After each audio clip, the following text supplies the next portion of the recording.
చెప్పేవా చెవిలోన ఒక మాట, పువ్వులతో తుమ్మెద చెప్పే మాట.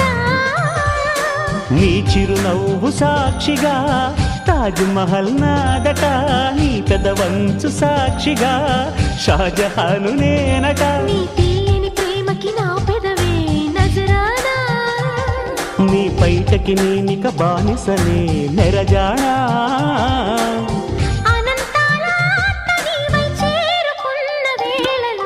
కోకలు కట్టిన కోయిలా కమ్మని కౌగిలియవే.